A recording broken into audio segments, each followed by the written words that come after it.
We have heard this parable of the rich man and the poor man both having different results at the end of their lifetime. The problem with this parable is that we think it doesn't concern us, that we have nothing to do with it, because we are not in Forbes' list of the most rich people in the world. We are definitely not in that list, but we are neither in the misery line of people. We are not living in misery.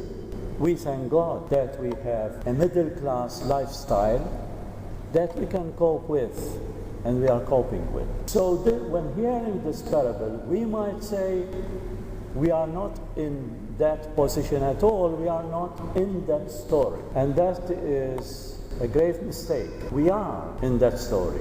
And how? Because what Jesus wanted to tell us today is to open our eyes of the reality of life that we are living in. We have been lucky enough to be born in this part of the world, in the western part of the world. We would have been in the same position if we were born in Africa. And while we were born here, we don't know. We thank God that we have been part of this western world. But that doesn't relieve us of the responsibility of knowing that we are living in a global village, that we are part of one human family, and that what concerns the little children of dying at this moment, 22,000 children dying at this moment of hunger in the world, concerns us too. And that we are all part of it. And we cannot sheriff this responsibility to others and so say, this doesn't concern us. Do we do this because we have not learned enough to see the situation and the reality of life that we are living in, or we prefer not to see, or we prefer to close our eyes and ears, not to hear of the misery of others, and live thinking that we can live in peace. We cannot live in peace when so many thousands of people are dying of hunger, lack of justice, lack of daily things that they need in their life, in hygiene, in health, and so many other useful things to live in the dignity that we are called to live. Let's hear the statistics are shocking, and we need to be aware of the present reality that we are living in. There are 3 billion people at the moment living on less than 5 euros a day. 3 billion people. There are 22,000 children, as I said, who die daily due to poverty. 22,000. 72 million children did not go to school, to any schooling last year. 1 billion people in the world at the moment are unable to read or sign their name. What we need to correct, in brackets, what we need to correct, educational part of people, because I believe education will alleviate poverty and will also eliminate poverty at the end. Only 1% of the money spent on wars and on armament in the world to solve the problem of education for all children in the world. Only 1%. And I can continue speaking of 500 million people dying of malaria. 90% of these are in Africa. Now, when we hear of these statistics, and we can go on and on and on, but I don't want to exaggerate this too much, but this is the reality we are speaking about, our priorities in life are different. We are not aware of what is happening there.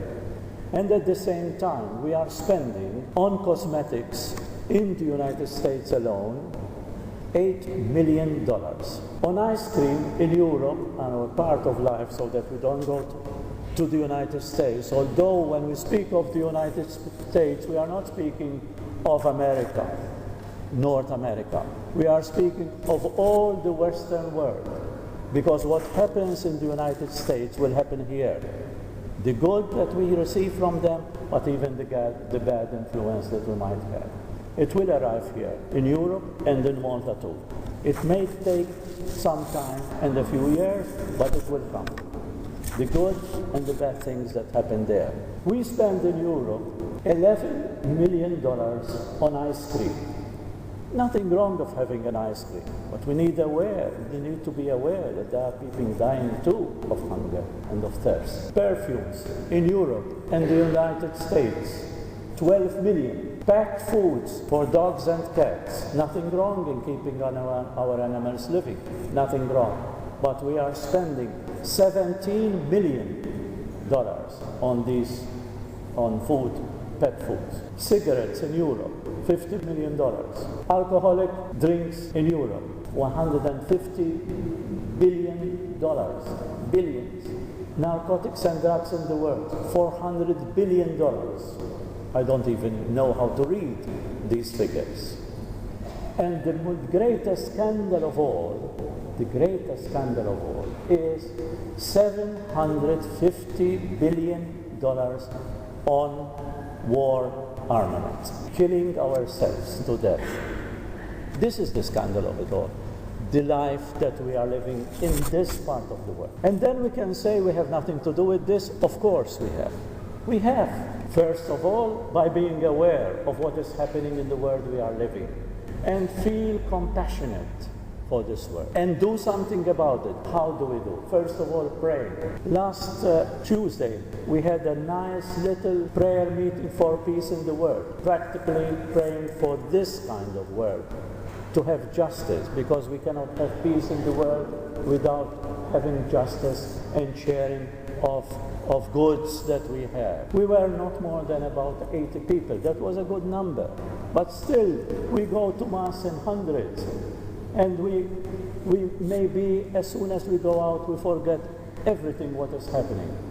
We don't catch up opportunities of praying more, of doing more, to alleviate hunger in the world, to pray to God, to inspire politicians to take good decisions, so that the wealth that He created for us all to share should be and would be really shared by all, and not kept only in 1/3 of the world. And the second responsibility that we have is that we change our lifestyle. We change our lifestyle in the sense that if we do not need something, we don't buy it. We control our consumistic life and our materialistic life, and don't let it be carried away by the advertising that goes on all around, by new gadgets that come out, and go out to buy them. And then by sharing our wealth, by giving, by being generous in projects, especially projects in Africa. I know that we do a lot here in Malta. We are generous in this kind of work, but we need to do more.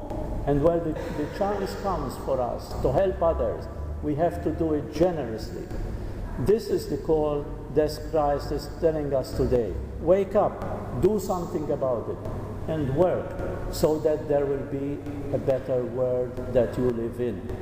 And this responsibility helps us to remember that with a few millions of pounds, millions of dollars or euros, whatever they are, we can solve the problems of the world. With basic education to all, we need only $6 billion. With water and sanitation for all, $9 billion. Reproductive health for all women, 12 million. Basic health and nutrition for all the people in the world, what we need is only $13 billion. When you compare these figures and statistics, you see that it all depends on us.